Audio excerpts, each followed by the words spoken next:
When we think of Japan in the Second World War, Pearl Harbor, kamikaze pilots, Hiroshima, Nagasaki, these are the monumental events that have defined the conflict in the Pacific for generations. But history is never so simple. It is a vast, intricate tapestry woven with countless threads, many of which remain hidden from plain sight. The story of Imperial Japan during the war is riddled with secrets, clandestine operations, and suppressed truths that were deliberately buried, both during the conflict and in its aftermath. These aren't just minor footnotes, they are shocking revelations that challenge our understanding of the era.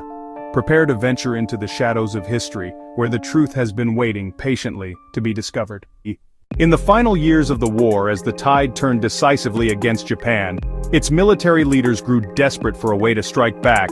They needed a weapon that could cross the Pacific, bypass American naval defenses, and terrorize the U.S. mainland. The solution? The Fugo, the fire balloon. Hydrogen-filled balloons made from mulberry paper designed to carry incendiary bombs riding the powerful winter jet stream. Over 9,000 balloons were launched. Balloons began landing in Oregon. The American response? Total censorship. The Office of Censorship imposed a press blackout. In May 1945, a minister, his pregnant wife, and 5 children on a church picnic near Bly, Oregon, they found a downed balloon. The bomb detonated, killing all 6, the only known civilian casualties of enemy action on continental U.S. in Wu. Of all the secrets buried by Imperial Japan, none is more monstrous or disturbing than the existence of Unit 731. Officially designated as the Epidemic Prevention and Water Purification Department of the Kwantung Army, this covert biological and chemical warfare research unit was responsible for some of the most heinous war crimes ever committed. This was not a rogue operation. It was state-sanctioned under General Shiro Ishii. The prisoners, called maruta or logs, were subjected to unimaginable horrors: bubonic plague, cholera, anthrax. They endured vivisections without anesthesia. Organs were removed while victims were still alive to observe the effects of infection. Unit 731 didn't just experiment, it weaponized disease. Plague-infected fleas were dropped from aircraft Ningbo Changde, causing deadly outbreaks that killed tens of thousands of civilians. Contaminated supplies were dropped into wells and reservoirs. The Japanese military systematically covered it up. In a stunning act of cynical realpolitik, the United States government granted immunity from war crimes prosecution to General Ishii and his top researchers. For decades, the truth was suppressed. Victims were denied justice. The full horror remained a deeply buried secret for far too long. While soldiers fought and died on the front lines, another, more secretive war was being waged by Japan's elite.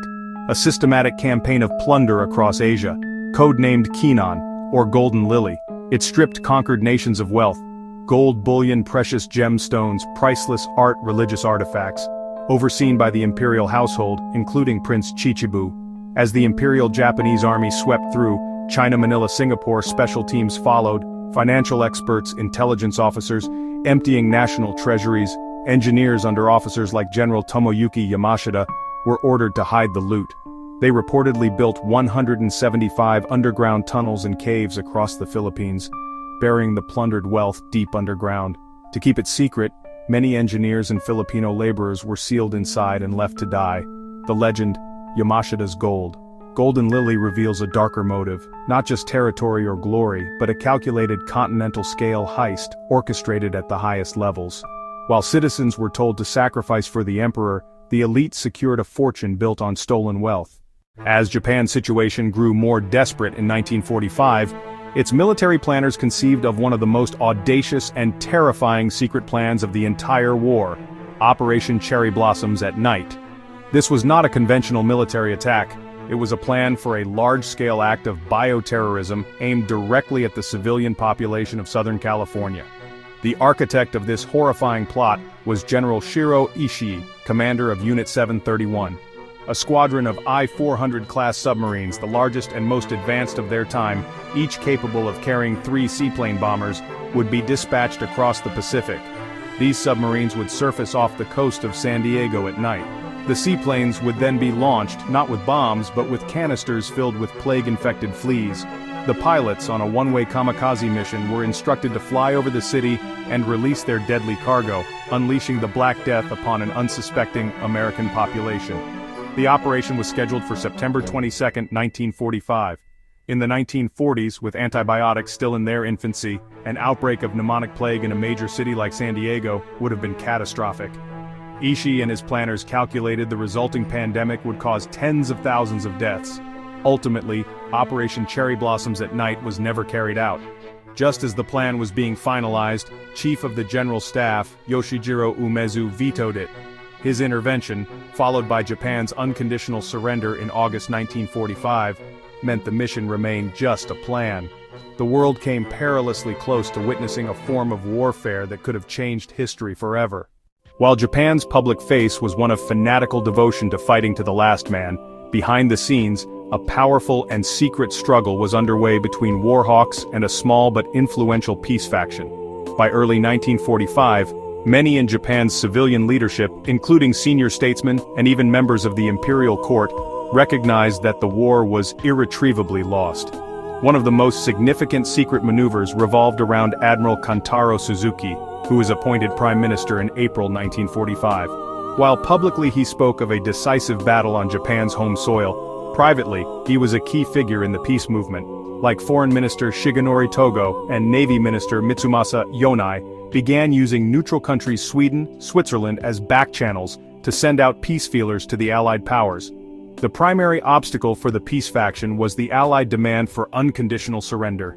It raised fears that the Emperor, a divine figure in their culture, would be tried as a war criminal. Hiroshima-Nagasaki Emperor Hirohito made his sacred decision to accept the Allied terms. The secret work of Suzuki and the peace faction had laid the crucial groundwork for this moment. They had prepared the political and diplomatic channels, making it possible for the surrender to happen swiftly once the Emperor gave his command. Unearthing these hidden stories from Japan's wartime past is more than just a fascinating historical exercise. It is essential for a complete understanding of the 20th century. Secrets like the Fugo Balloons Unit 731, Golden Lily fundamentally change our perception of the conflict. They reveal the war wasn't just armies on battlefields, but a shadowy struggle of unconventional weapons. These narratives were deliberately suppressed by a Japanese government trying to hide its crimes or by Allied powers pursuing post-war agendas. Their concealment left gaps in our collective memory. Today, these echoes still resonate. Unit 731's legacy strains relations with Japan's neighbors, China-Korea, Yamashita's gold fuels, treasure hunts, and speculation. These stories force us to confront national identity and historical memory. Bringing these secrets to light is crucial historical reckoning. It honors victims whose suffering was denied and silenced.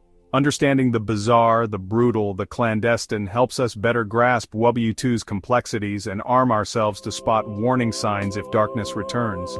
History's greatest lessons are often found in the secrets it tried to keep.